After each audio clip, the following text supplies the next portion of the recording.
Gênesis 18, nós vamos ler do primeiro versículo até o 15º. O Senhor apareceu a Abraão nos carvalhais de Mamre, quando ele estava sentado à entrada da tenda, no maior calor do dia. Eu não tenho ideia do que seja isso no Oriente Médio. O maior calor do dia.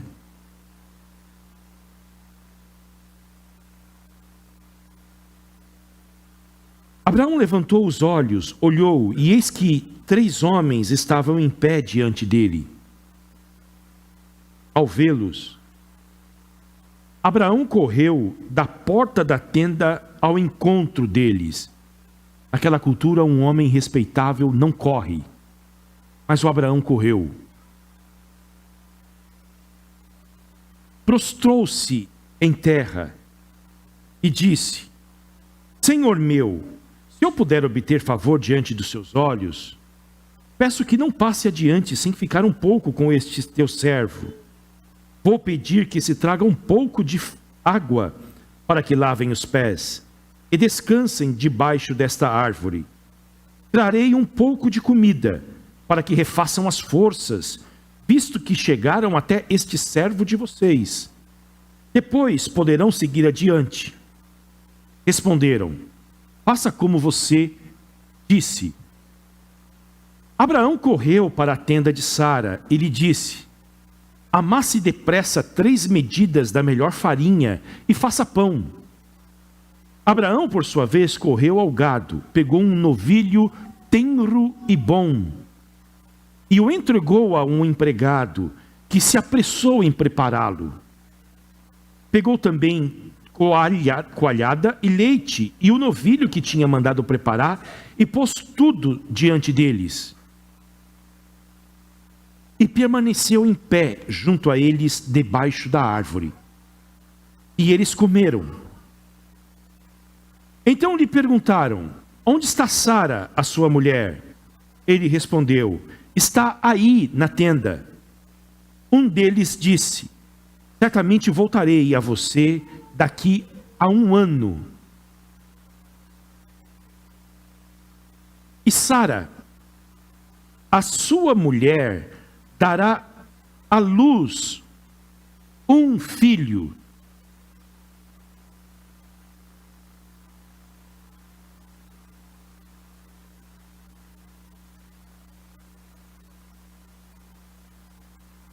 Sara estava escutando à porta da tenda, atrás de Abraão. Abraão e Sara já eram velhos, avançados em idade, e a Sara lhe havia cessado o costume das mulheres. Por isso Sara riu em seu íntimo, dizendo consigo mesma: depois de velha, e velho também o meu senhor, terei ainda prazer?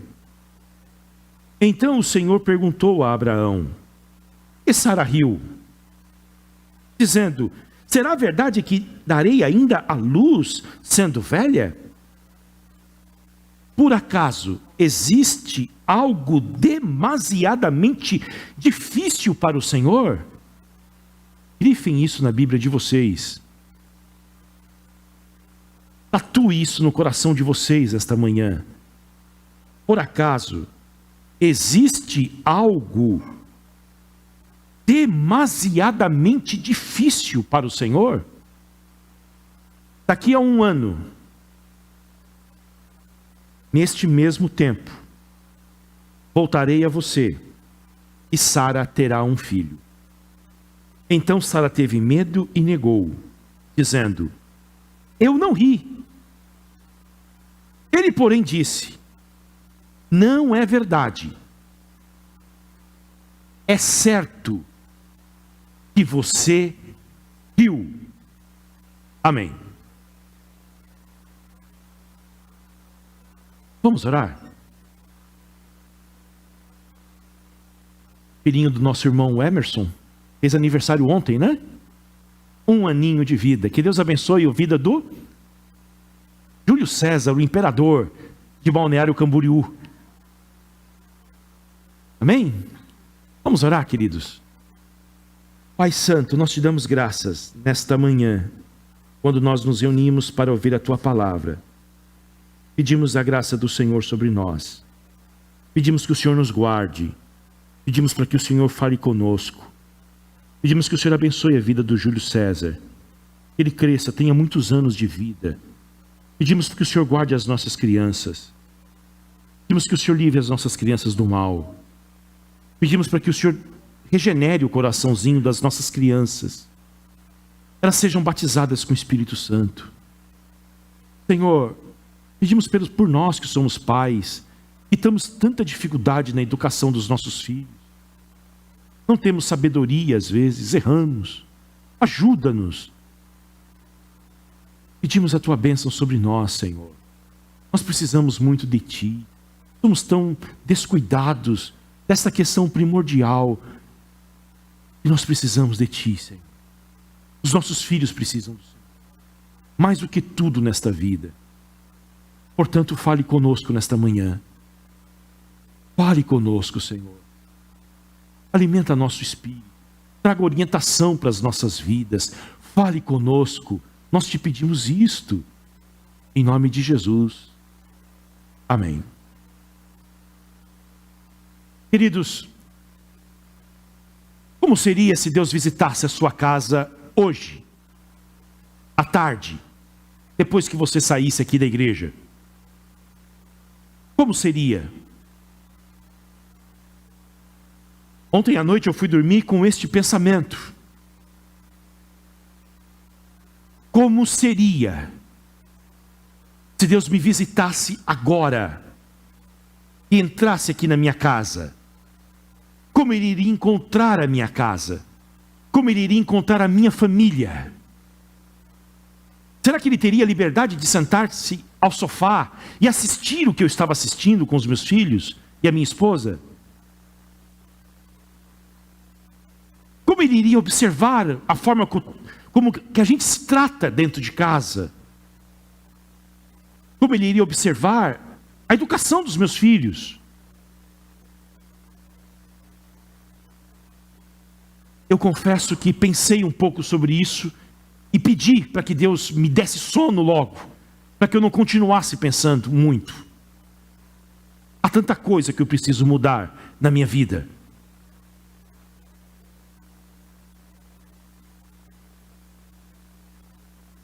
Um dia, o Senhor visitou Abraão no maior calor do dia. Ele sentado na tenda do lado de fora, talvez para se refrescar, e é surpreendido pela visita de 3 homens. E como que ele respondeu?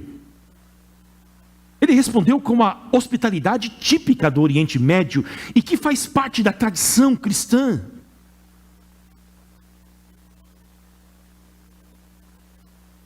Vou abrir parênteses, um dia eu fui no mosteiro Bento, em São Paulo, uma das igrejas mais bonitas do Brasil, a igreja de São Bento, em São Paulo. Eu fui lá conhecer. Eu bati na porta, eu cheguei, olhei a igreja, tem uma faculdade de filosofia lá, e eu fui conhecer essa faculdade, a biblioteca dessa faculdade. Um monge veio conversar comigo e ele disse: o senhor vai almoçar com a gente? Não quero almoçar não, obrigado. Até constrangido com o jeito que ele me tratou. Então o senhor vai levar um pão que nós fazemos aqui. Porque todas as pessoas que batem a nossa porta ao meio-dia, nós entendemos que é Jesus que veio até nós. Nós não podemos deixá-lo ir embora com as mãos vazias. Essa é a ordem de São Bento. Fecho parênteses. Hospitalidade. Cuidado. E é um serviço duro. Receber gente em casa não é fácil. E o Abraão entendeu isso. E ele tem muitos empregados. Lembre-se, Ele tem 318 guerreiros dentro da sua casa. Imagine quantas mulheres, quantos empregados ele tem. Mas ele mesmo vai participar da recepção. Ele corre até a tenda onde está a Sara e diz: procure a melhor farinha. E ele mesmo vai até o campo pegar um novilho novo para matá-lo e fazer um churrasco. Coalhada. Gaúchos salivaram ali, né? É muito quente lá. Coalhada, gelada. Pão. Para servir esses homens que até então ele não tinha ideia que um deles era o próprio Jesus Cristo. Porque essa é uma das muitas das manifestações de Jesus antes de vir ao mundo, que é chamado de teofania na Bíblia. Manifestação de Deus, antes do Deus encarnado, Jesus Cristo vir ao mundo. E é a primeira vez que Jesus Cristo, em uma teofania, senta-se à mesa com alguém e come com ele.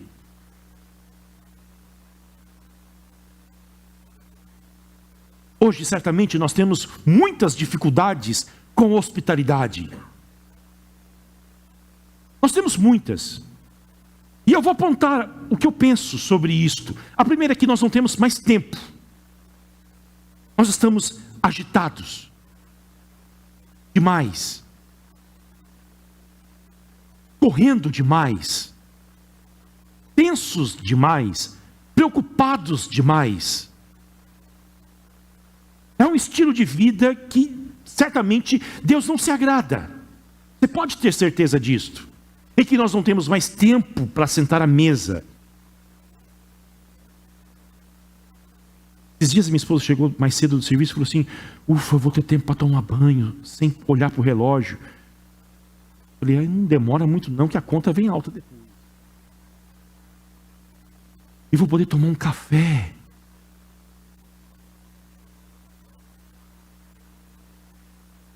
Nós corremos demais. Nós não temos mais tempo.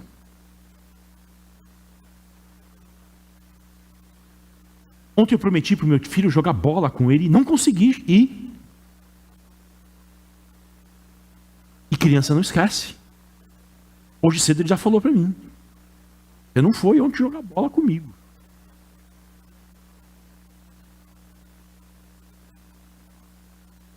Conversando com o Renan esses dias aqui na igreja, Salmo 127. Diz: se o Senhor não edificar casa, em vão trabalham os que a edificam. Se o Senhor não guardar a cidade, em vão vigia a sentinela. Inútil vos será levantar cedo, ir tarde. Não está dizendo que você não tem que levantar cedo e dormir tarde. Às vezes, a trabalhar e vai precisar fazer isso. E aí o Salmo diz: aos seus amados, Deus dá enquanto eles dormem. A ideia é essa: se você pode trabalhar muito e não ter tempo para nada, e pode não prosperar, Deus não está no meio disso.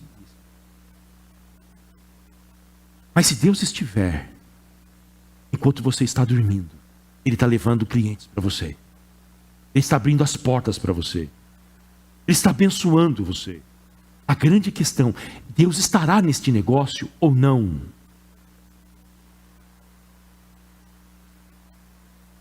Segunda observação que eu faço é de que, de alguma maneira, queridos, nós transformamos as nossas casas em uma fortaleza para o nosso descanso e o nosso conforto. Nós nos esquecemos de que as nossas casas devem ser uma representação do reino de Deus. Mas a gente se fecha, e se fecha. E porque estamos tão cansados dessa vida louca, tudo que nós queremos é um sofá e um controle remoto para assistir uma série.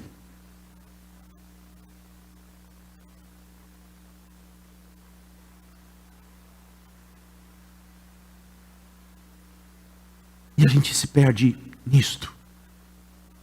A nossa casa, que é uma representação do reino de Deus para os nossos vizinhos. Talvez o seu vizinho nem saiba o seu nome.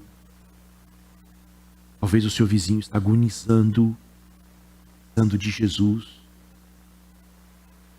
Mas ele não vai vir à igreja, porque você sabe que ele tem tantos obstáculos com a igreja. Você poderia fazer da sua casa uma igreja.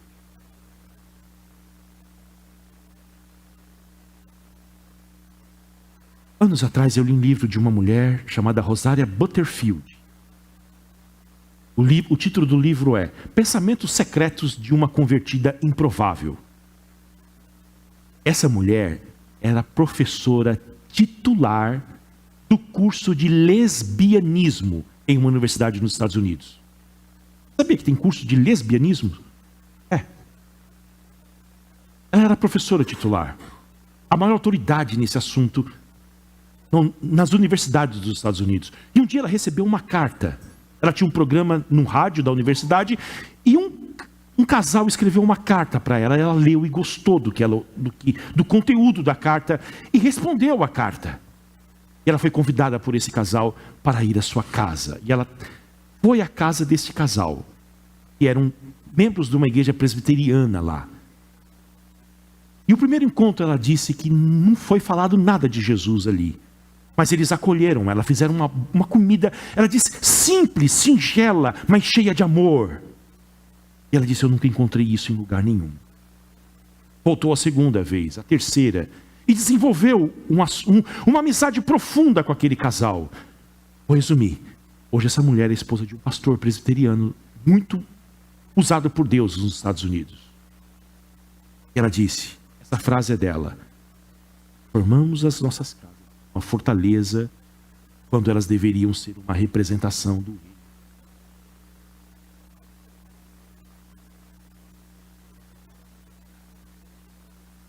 O vizinho sabe sobre a tua fé. Você já o convidou para tomar um café com você? E percebeu as angústias dele, as aflições, as dores, as preocupações. E saber que você em Cristo Jesus tem a resposta que está pautada na palavra de Deus para o drama dele.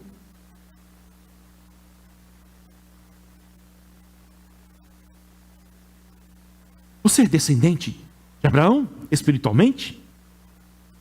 Você é filho na fé do Abraão? E você tem consciência da missão de Deus ao Abraão? E ser uma bênção para todas as famílias da terra, através de você, através de mim.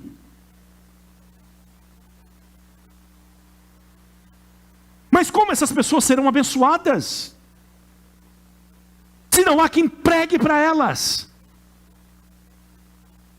Se não há quem as ame. Se não há quem se importe com elas.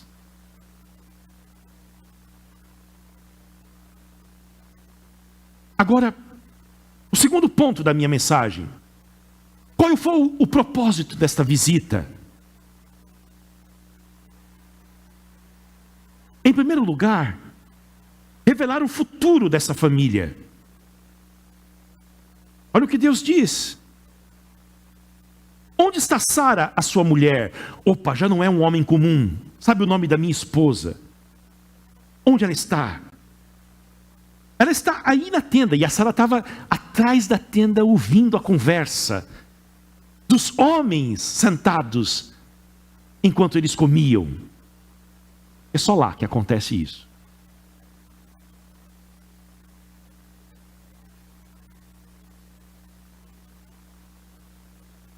Ele faz uma promessa ao casal. Daqui um ano eu vou voltar. E você será, sua esposa será mãe. Daqui um ano. Então, uma promessa dessa é Deus que está fazendo. Porque os homens podem prometer coisas materiais. Ele poderia prometer para o Abraão uma grande terra, muitos apartamentos, muitos carros, mas homem nenhum pode garantir a sua descendência.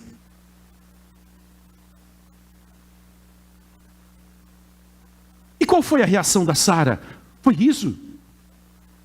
E essa família gostava de rir. Na semana passada nós vimos o Abraão rindo quando Deus prometeu que ele teria um filho com a Sara. Mas ele não foi censurado naquela ocasião, porque o riso dele era um riso de alegria, de felicidade pela promessa de Deus. A Sara não. O riso dela é um ceticismo, é uma incredulidade silenciosa. Riu consigo mesmo: como que isso pode acontecer? Como que Deus poderá reverter todos os processos naturais do meu envelhecimento e do envelhecimento do marido? E talvez silenciosamente nós também duvidamos das promessas de Deus e rimos quando Deus promete nos salvar, quando Deus promete transformar as nossas vidas, a vida da nossa família, quando Deus promete abrir as portas para nós. Nós olhamos para a nossa capacidade, olhamos para a nossa incapacidade, na verdade, e silenciosamente nós rimos e dizemos: isso é demais para ser verdade. Deus sabe medir. É o riso da alegria e o riso da incredulidade.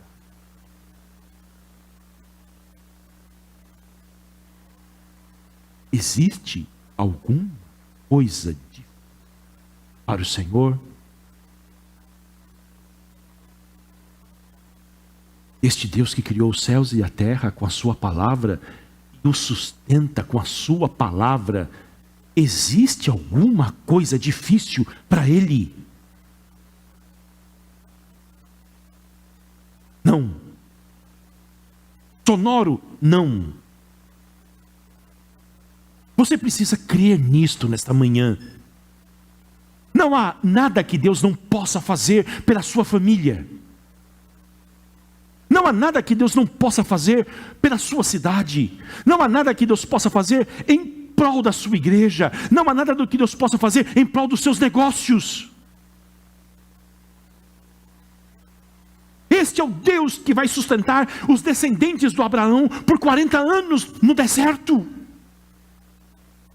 Este é o Deus que vai tirá-los com mãos fortes do Egito e fazê-los passar a pés enxutos por meio de um mar. Este é o Deus que enviará uma nuvem durante o dia para protegê-los do sol e uma coluna de fogo à noite para aquecê-los e guiá-los. Este é o Deus de Abraão, o Deus de Isaque e o Deus de Jacó.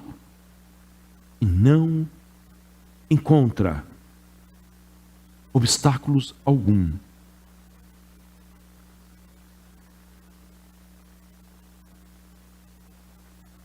Agora Deus também revela o futuro de uma cidade, o futuro de Gomorra, Sodoma. Versículo 16.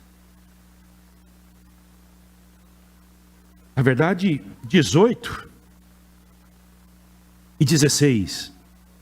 Quando aqueles homens se levantaram dali, olharam para Sodoma, e Abraão ia com eles para os encaminhar. Caminhava junto. Eles estão indo embora, o Abraão vai acompanhando. O Senhor disse: será que eu devo esconder de Abraão o que eu estou para fazer? Não. Porque aqui é de onde vem o título que somente o Abraão tem no Antigo Testamento. E qual é o título? Amigo de Deus. 2 vezes no Antigo Testamento a palavra de Deus diz que Abraão é o seu amigo. E lá no Novo Testamento, Tiago diz também que Abraão era amigo de Deus. Este é o relacionamento de Deus com seu povo. Amizade.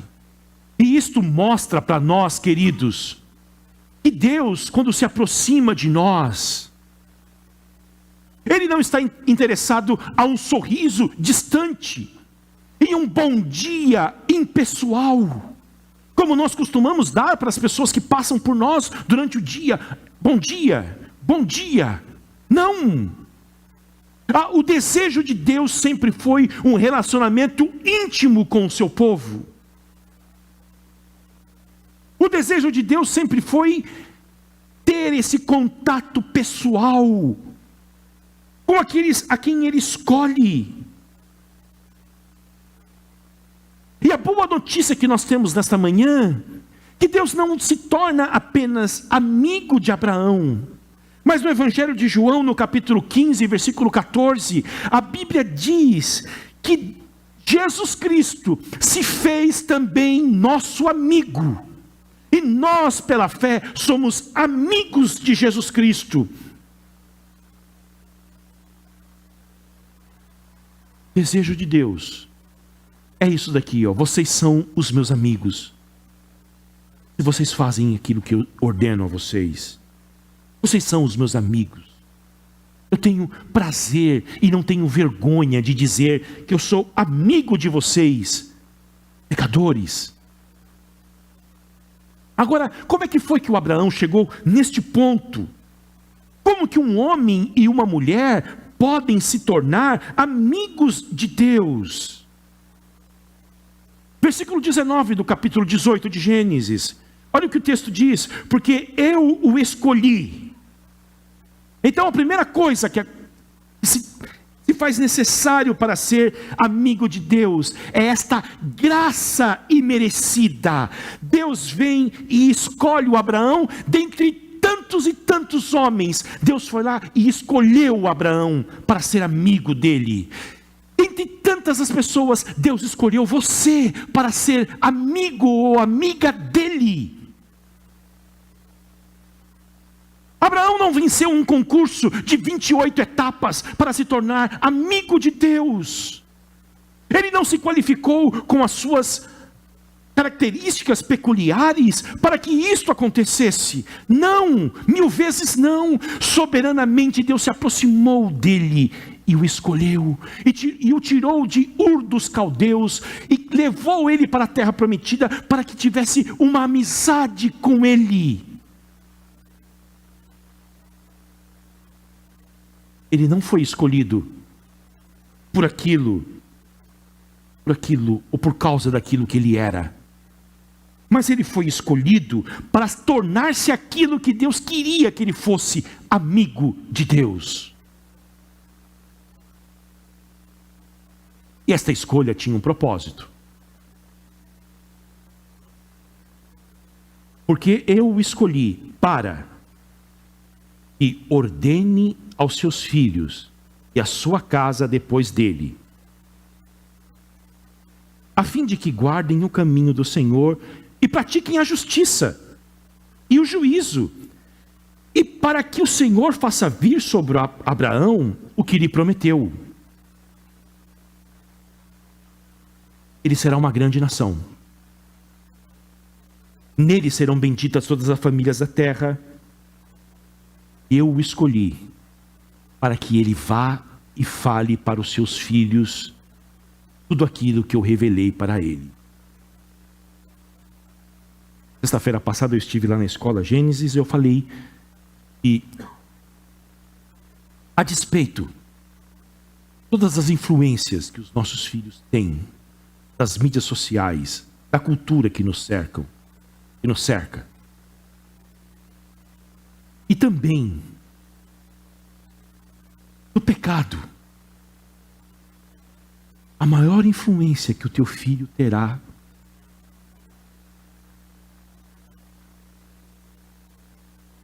eu afirmei isso com base em um estudo científico de um estudioso dos Estados Unidos, que detectou que a fé cristã é comunicada em casa, pais.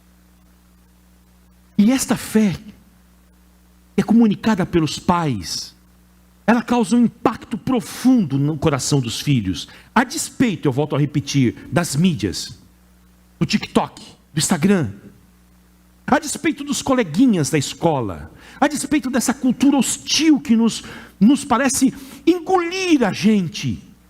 São os pais os maiores influenciadores dos seus filhos. E na verdade, a pesquisa científica de um homem chamado Christian Smith, da Universidade de Notre Dame, só validou aquilo que a Bíblia afirma desde sempre.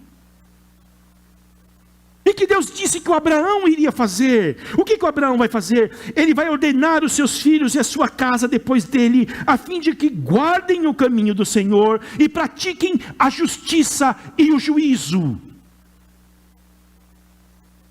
Maior do que as ideologias seculares, maior do que a influência do mundo, é a influência de um pai e de uma mãe piedosa dentro de casa, que transmite essa fé aos filhos. Mas eu disse lá também, e vou falar para vocês, e esta é a boa notícia: você pode transmitir a fé para os seus filhos em casa. A má notícia, pastor, a má notícia foi identificada a partir da pesquisa de que os pais, em primeiro lugar, estão desconectados de uma comunidade de fé como a nossa, dentre tantas outras. Quando fala desconectado, queridos, o que é? É de que eles não se envolvem com essa comunidade de fé. A igreja para eles é um pit stop. Eles vão lá no domingo, bateu o cartão. Durante a semana eles estão vivendo as suas vidas. E o quanto é importante. Meu filho, veja o quanto você ama Jesus e ama o povo dele. Segunda coisa, os pais estão confusos teologicamente. A pesquisa identificou, quando os pais foram falar dos filhos, da fé dos filhos e da sua fé, respondendo perguntas como essa: o que é felicidade para você? O que você deseja para os seus filhos? Qual é o seu sonho, pai, para o seu filho daqui a 10 anos? Daqui 15 anos, 20 anos? A pesquisa mostrou que a resposta dos pais não era nada diferente da resposta dos pais seculares lá do mundo. O conceito de felicidade, não houve uma menção à glória de Deus, que é a questão mais basilar que as crianças aprendiam. Qual é a finalidade da vida? Já dizia o catecismo da igreja presbiteriana: a finalidade da vida é glorificar a Deus e desfrutar dele para sempre. Não houve essa menção de que nós nascemos para a glória de Deus, de que nós nascemos para ter comunhão e amizade profunda com esse Deus. Aqui o que Deus fala ao Abraão: eu vou falar tudo para ele, ele vai falar para os seus filhos.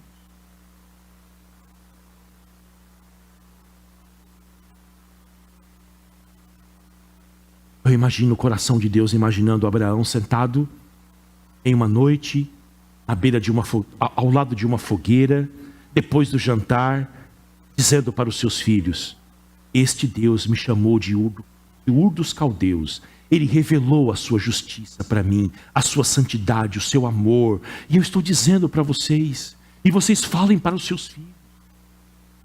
É assim que a fé é transmitida.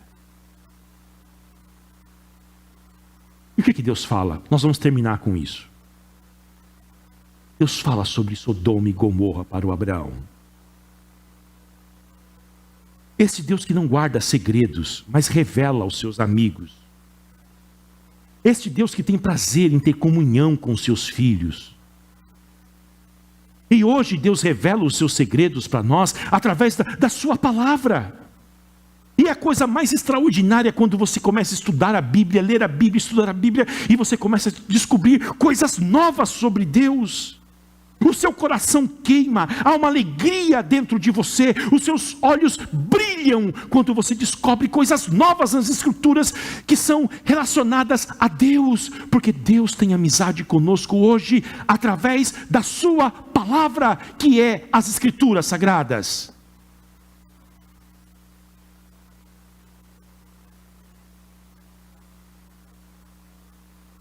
Ele diz que o clamor de Sodoma chegou até ele. Clamor das mulheres violentadas. Clamor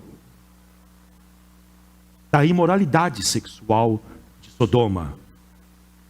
Clamor da violência urbana de Sodoma. O clamor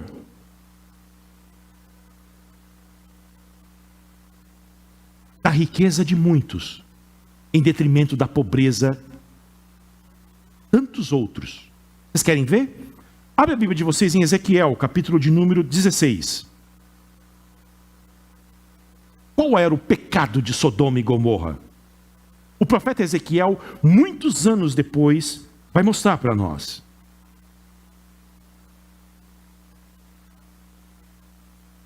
Ezequiel 16, 49. Se você está com a sua Bíblia aberta, por gentileza, leiam comigo.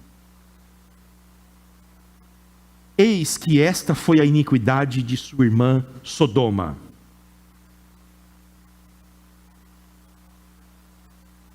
Ela e as suas filhas foram orgulhosas.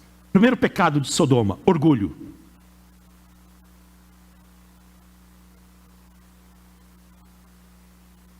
Tem traduções que diz arrogância, soberba. Tiveram fartura de pão. Tem algum problema nisso? Não. E próspera tranquilidade. Algumas traduções diz falta de preocupação, desleixo com a vida. Mas nunca ampararam os pobres e os necessitados. Versículo 50. Foram arrogantes e fizeram abominações diante de mim. Ao ver isso, eu as removi daquele lugar. Aí os pecados de Sodoma e Gomorra. Orgulho, falta de generosidade e uma tranquilidade. E deixa eu abrir um parênteses e dizer para vocês. Por que nós queremos às vezes ficar ricos? E às vezes eu converso e eu vejo. Tantos anos eu não quero depender de nada. Eu quero viver disso e daquilo. Não há mal nenhum você desejar isso. Será que lá no fundo do nosso coração não está um sentimento do seguinte: eu não vou precisar depender nem de Deus para viver? Porque se eu fizer meu pé de meia bem feito, mexer com essas aplicações, ganhar dinheiro e tiver uma poupança tal, 200 pau por mês vai render, eu não vou precisar nem de Deus. A minha aposentadoria. E aí você não vai poder fazer.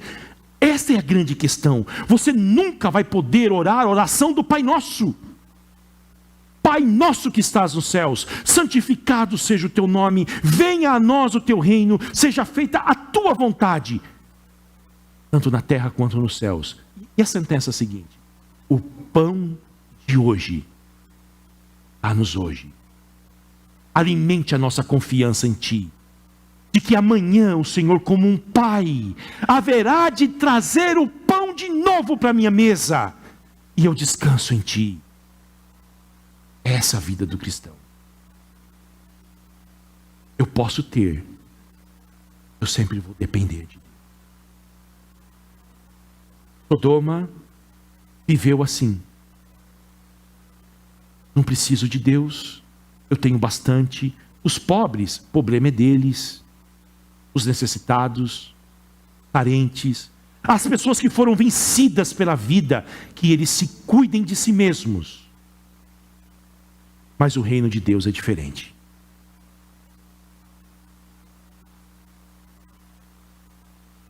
Agora deixa eu dizer isso para vocês. Deus se reserva o direito de julgar o pecado de uma pessoa, de uma cidade, de uma nação. Porque todo pecado de uma pessoa, de uma cidade, de uma nação, é um pecado contra Deus. E Deus da Bíblia é um Deus que não dá de ombros para o pecado. É um Deus que não é indiferente em relação ao pecado. E nisso nós podemos ter certeza, queridos, toda injustiça, toda maldade será julgada por Deus.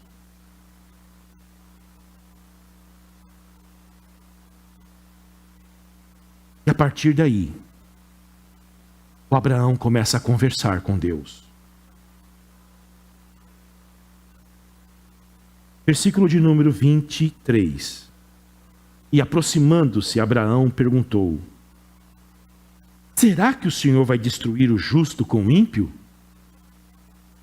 Se houver por acaso 50 justos na cidade, ainda assim destruirás e não pouparás o lugar por amor dos 50 justos que nela se encontram? Longe de ti fazeres tal coisa, matar o justo com o ímpio. Como se o justo fosse igual ao ímpio. Longe de ti, o Senhor não é injusto. Será que o juiz de toda a terra não faria justiça? Abraão começa a orar, e na sua oração, ele revela o caráter deste Deus. Este Deus, o Deus da Bíblia, o Deus de Abraão, é um Deus justo. Nos seus julgamentos, ele não erra. Este Deus da Bíblia também é um Deus que sabe diferenciar o justo do ímpio. E este Deus da Bíblia tem um cuidado com o justo. E este Deus da Bíblia é rico em misericórdia. O fato de Deus não ter destruído a humanidade é porque Deus deseja, a Bíblia afirma, que todos os homens se arrependam e venham até Ele. Então Ele tem uma misericórdia cheia de paciência.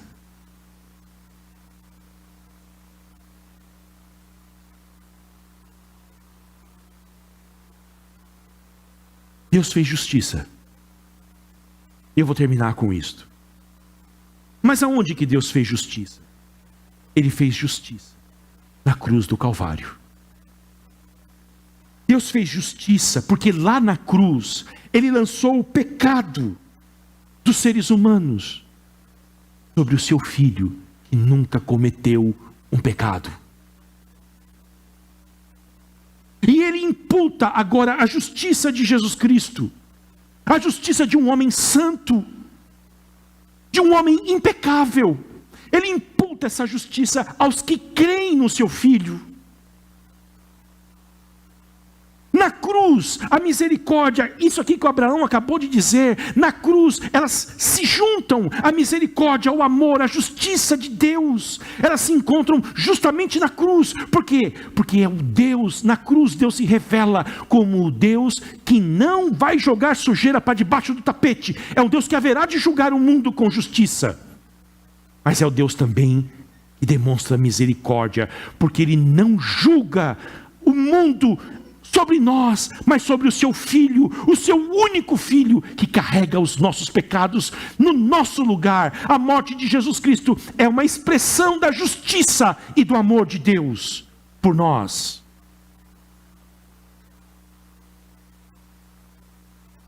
Não fosse a cruz, nós estaríamos perdidos, como Sodoma e Gomorra. Agora, queridos, como é que você se torna justo? Como é que eu me torno justo? Como que nós nos tornamos justos? A Bíblia diz que todos os homens pecaram e destituídos estão da glória de Deus. E a Bíblia diz que não há nada que a gente consiga fazer para alcançar a justiça de Deus, aquilo que Deus exige como sua santidade. Então como que nós vamos nos tornar justos? É muito simples.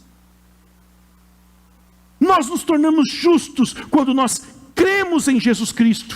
Abraão se tornou justo quando ele creu no Senhor, quando Deus lhe fez uma promessa e ele acreditou que Deus iria cumprir. Da mesma maneira, quando nós cremos em Jesus Cristo, na promessa sua do perdão dos pecados e da vida eterna, nós somos declarados justos diante de Deus. Esta é a maior bênção. Ser justo diante de Deus, ser justificado dos seus pecados. A partir de agora, Deus olha para os seus justos e não encontra mais pecados neles. Por isso nós lemos aqui hoje: bem-aventurado o homem a quem Deus não atribui os seus pecados. Essa pessoa é feliz. Ela está livre do juízo que há de vir a este mundo. Porque o que acontece com Sodoma e Gomorra é apenas um sinal. Deus haverá de fazer no futuro. Mas Deus livra os justos, os justificados do juízo, por causa do sangue de Jesus, por causa da morte de Jesus e por causa da ressurreição de Jesus Cristo. Nós somos declarados justos diante de Deus.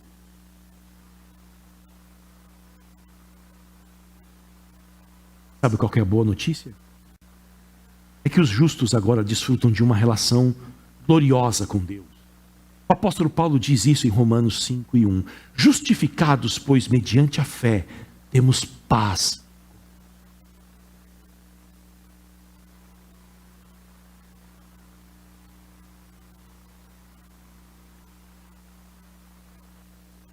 Antigamente havia uma hostilidade, Deus e nós, por causa dos nossos pecados. Porque esse Deus é santo. Mas à medida que você crê em Jesus, você é declarado justo. E agora a relação, paz. Deus está em paz com você. Tem ideia do que é isso?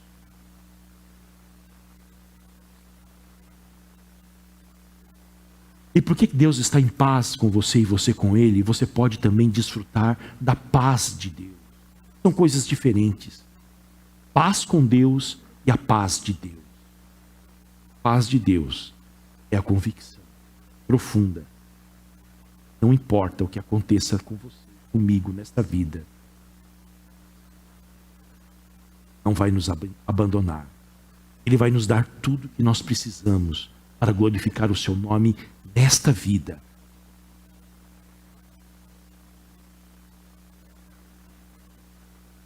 Se você não crê em Jesus Cristo, se você não colocou toda a sua fé e a sua convicção nele, convido você a abandonar a sua própria justiça, crer em Jesus.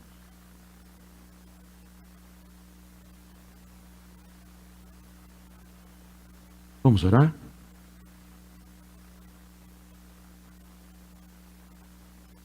Pai, no nome do teu Filho, Jesus Cristo, nós oramos nesta manhã, Senhor, e pedimos graça do Senhor sobre as nossas vidas. Pedimos que o Senhor nos abençoe, pedimos que o Senhor nos guarde. E que, Senhor, a tua justiça prevaleça sobre as nossas vidas. Pedimos, ó Deus, que a bênção do Senhor esteja sobre a nossa cidade, tão pecadora, tão hostil, Senhor. Pedimos a tua bênção sobre o nosso país. Pedimos pelo nosso país, Senhor. Pedimos para que o Evangelho chegue aos cantos mais remotos da nossa nação e da nossa cidade, aonde, Senhor, há pessoas aflitas, desesperadas, em busca de justiça. A tua voz se faça ouvir nesta manhã, Senhor. Neste dia, abençoa-nos, ó Deus. Nós imploramos para que o Evangelho seja pregado por nós, seja pregado pela nossa igreja. Abençoa-nos. É a nossa oração, no nome de Jesus. Senhor, amém. para onde vou se tu tens as palavras da vida?